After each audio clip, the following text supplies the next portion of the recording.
देश आज़ादी का अमृत महोत्सव मना रहा है, लेकिन करीब 20 करोड़ भारतीय अब भी आज़ादी की लड़ाई लड़ रहे हैं। इससे पहले कि आगे कुछ कहूँ, हाल फिलहाल की इन घटनाओं पर गौर कीजिए। राजस्थान के जालौर में एक शिक्षक ने सिर्फ इसलिए एक 9 साल के दलित बच्चे को पीटा क्योंकि उसने कथित तौर पर पानी का घड़ा छू दिया था। बिल्किस बानो गैंगरेप में दोषी साबित हो चुके, 15 साल जेल काट चुके 11 लोग जब पूरी सजा काटे बिना रिहा हुए तो एक बीजेपी विधायक सीके राहुल जी ने कहा, इन लोगों ने अपराध किया या नहीं ये मुझे नहीं पता, वो ब्राह्मण हैं और वैसे भी ब्राह्मणों का संस्कार अच्छा होता है। हो सकता है कि उन्हें जेल में कैद रखने के पीछे दुर्भावनापूर्ण इरादे हों। एमपी के सतना में एक दलित महिला जो पहले दलित थी और बाद में बौद्ध धर्म अपनाकर ओबीसी कोटे से चुनाव लड़ी, पर सवर्णों ने हमला कर दिया, उन्हें पीटा। पंचायत की एक पंच सावित्री साकेत के बेटे विक्रम सूर्यवंशी ने आरोप लगाया कि हमलावरों ने जाति सूचक गालियां दी और कहा कि तुम लोग जो कल तक हमारी गुलामी करते थे, पंचायत चलाओगे। तमिलनाडु अस्पृश्यता उन्मूलन मोर्चा ने एक सर्वे किया तो पाया कि कई दलित पंचायत अध्यक्षों को कुर्सी नहीं दी जाती, उन्हें तिरंगा नहीं फहराने देते। कुछ पंचायत अध्यक्षों को तो निकाय कार्यालयों में घुसने तक नहीं देते।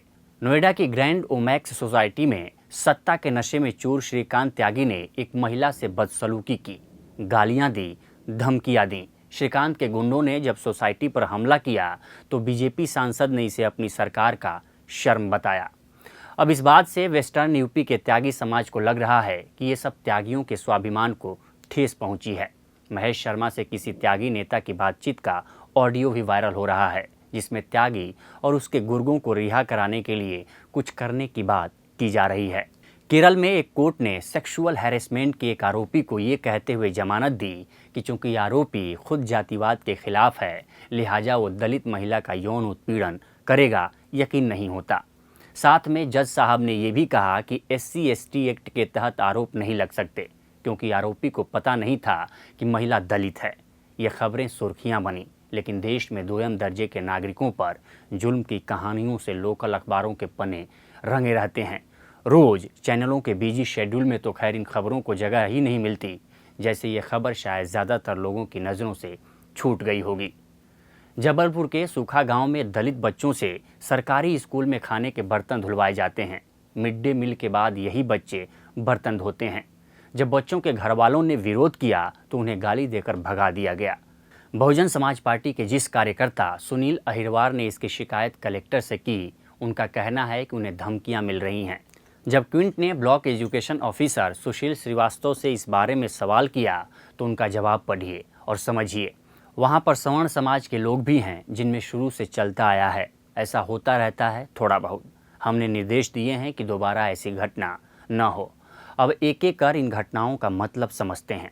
जालौर हत्या का आरोप शिक्षक पर है। वो शिक्षक जिससे उम्मीद की जाती है कि वो बच्चों को बराबरी का पाठ पढ़ाएगा, सिखाएगा कि ऊंच नीच गलत बात है, छुआछूत गलत बात है और गैर कानूनी भी।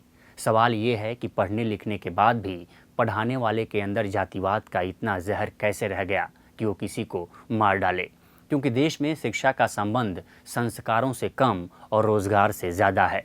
ये जातिवाद के अलावा बाकी कुप्रथाओं पर भी लागू होता है। यही कारण है कि डॉक्टर, इंजीनियर और IAS अफसरों के घर से भी दहेज उत्पीड़न की खौफनाक कहानियां निकलती हैं।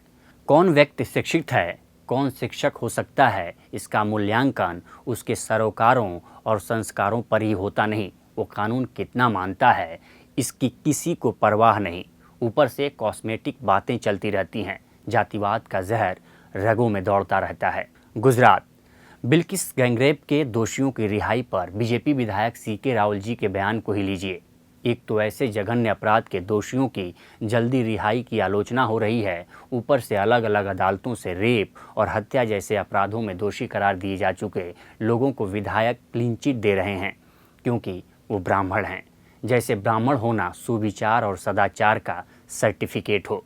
विधायक की बातों में जातिवाद की सड़ांध साफ सूंघी जा सकती है। ये एक ऐसा केस है जिस पर देश ही नहीं दुनिया की नज़र टिकी हुई है। कौन व्यक्ति नेता बनने लायक है, उसका मूल्यांकन इस बात पर है ही नहीं कि उसके संस्कार और सरोकार क्या हैं। इनसे कोई फर्क नहीं पड़ता। वो कानून कितना मानता है इसकी किसी को परवाह नहीं। ऊपर से दलितों और पिछड़ों के हित की बात हर नेता करता है, लेकिन अंदर जातिवाद का जहर रगों में दौड़ता रहता है। केरल, ये मामला अजीब है। वो दलित थी, इसलिए जातिवाद के खिलाफ लड़ रहा व्यक्ति उसके साथ कुछ गलत नहीं करेगा, इस दलील पर ही सवाल खड़े होते हैं। दूसरी बात, अगर उसे पता था कि वो दलित है इसलिए वो गलत नहीं करेगा, तो फिर SC/SC एक्ट के लगने से ये कहते हुए कैसे मना किया जा सकता है कि उसे पता नहीं था कि महिला दलित है। इसी जज ने इसी आरोप को एक दूसरे सेक्सुअल हैरेसमेंट केस में ये कहते हुए जमानत दे दी कि महिला ने भड़काऊ कपड़े पहने थे। महिलाओं के खिलाफ अपराधों के लिए महिलाओं में ही ऐब निकालने का अपराध ये देश जाने कब से देख रहा है, लेकिन इसे ठीक करने की अहम जिम्मेदारी जिस न्यायपालिका पर है, वहाँ भी ऐसी बातें होने लगें तो दुखद है। दरअसल महिलाएं एक और दलित ट्राइब हैं जिनकी आज़ादी की लड़ाई जारी है। सतना और तमिलनाडु में दलित पंचायत अध्यक्षों की हालत बताती है कि भले ही संख्या बल के आधार पर दलित राजनीति में आ जाएं, भले ही सीटें आरक्षित होने के कारण वो जीत जाएं, लेकिन सवर्ण उन्हें स्वीकार को तैयार नहीं। दलित सत्ता में आने के बाद भी पावरलेस हैं। करोड़ों दलितों में से 2-4 नेता वोट बैंक की मजबूरियों के कारण जब गांव और जिले की राजनीति से ऊपर उठ जाते हैं तो प्रत्यक्ष उन्हें इज्जत दी जाती है। लेकिन एक कसक के साथ दलित और आदिवासी राष्ट्रपति बन सकते हैं, लेकिन इससे ज़मीन पर दलित आदिवासियों की स्थिति में बदलाव बहुत कम आता है। मैंने अंबेडकर से लेकर बाबू जगजीवन राम तक के बारे में सवर्णों के ओछे विचार सुने हैं। श्रीकांत त्यागी केस को लेकर जो त्यागी समाज अपने स्वाभिमान के लिए सड़क पर उतर आया है, उसे लगता है कि त्यागी के साथ ज्यादती हो रही है। यानी अपराध अपनी जगह है, लेकिन समाज ऊपर। पहले अपने हित अपना कोई नपने न पाए, कानून नपे तो नपे, कोई पीड़ित हो तो हो, नेता, टीचर, न्यायपालिका के बाद सतना के मामले और श्रीकांत त्यागी पर त्यागियों का गोलबंद होना हमारे समाज के बारे में बताता है कि हर दूसरे मसले पर विक्टिमहुड का कार्ड खेलने वाली पब्लिक ज़रा अपने गिरेबान में झांक कर देखे, कई काले धब्बे नजर आएंगे। यहाँ त्यागियों का मसला है, लेकिन कहीं कर्णी सेना है तो कहीं परशुराम सेना, कहीं वैश्य समाज का सम्मेलन है तो कहीं जाटों की पंचायत। शादी के लिए अपनी जाति के दुल्हा दुल्हन ढूंढने वाले इश्तेहार से हर रोज़ अखबार रंगे होते हैं। अपनी जाति का कोई चुनाव लड़ रहा हो तो सारे मुद्दे गौड़ हो जाते हैं। और ये मामला सवर्णों तक सीमित नहीं है।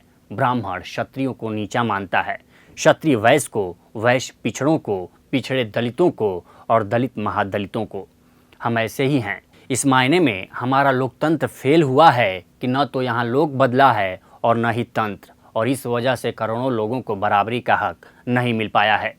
इसके लिए जिम्मेदार 75 साल में आए गए तमाम लीडर भी हैं, क्योंकि वही लीड करते रहे।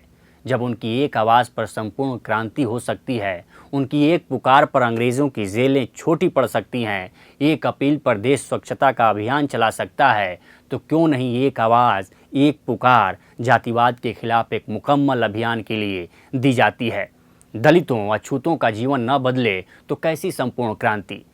दलितों के प्रति सोच न बदले तो कैसे कोई दावा कर रहा है कि देश की बदली सोच? आखिर क्यों आज भी हमारी लगभग 100% फिल्मों का हीरो चुलबुल पांडे है, बाजीराव सिंघम है, राउडी राठौर है?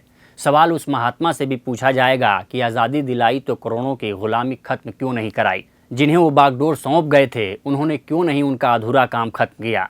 और अपने दफ्तरों में गांधी को दीवार पर टांग कर राजनीति कर रहे आज के नेताओं से भी पूछा जाएगा कि गांधी के हरिजन को हाराजन क्यों बनने दे रहे हो? संविधान की कथनी और देश की करनी में साफ अंतर है। दशक बीतते जा रहे हैं और सतना और जालौर जैसे जुल्म बंद नहीं हो रहे। 20 करोड़ से ज़्यादा लोग कब तक सहेंगे? उनका गुस्सा लावा बन रहा है। विश्व गुरु बनने का ख्वाब देख रहे देश के लिए इतना बंटवारा ठीक नहीं।